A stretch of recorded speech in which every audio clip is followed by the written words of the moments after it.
पटना के घाट परब करबै पूजनमा।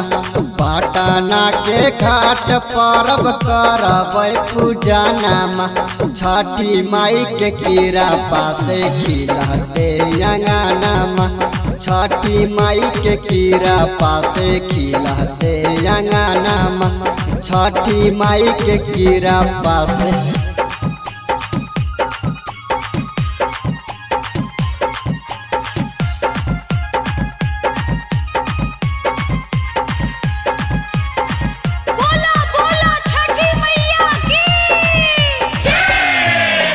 पियावा के भेज बजरिया लेते जोड़ा नरिया राबा। पियावा के भेज बजरिया लेते जोड़ा नरिया राबा। हर साल करवे सखी छठ के बहरतिया। हर साल करवे सखी छठ के बहरतिया।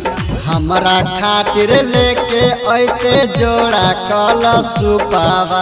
हमरा खातिर लेके ऐते जोड़ा कलशुपावा।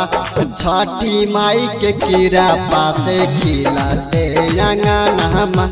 छठी माई के कीड़ा पासे खिलते अंगनमा। छठी माई के कीड़ा पासे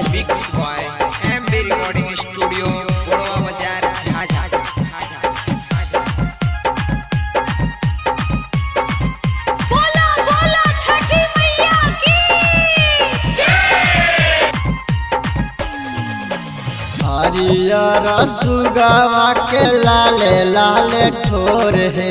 हरियर सुगवा के लाले लाले ठोर है। उगहे सूरज देवा होई गेलै भोर है। उगहे सूरज देवा होई गेलै भोर है।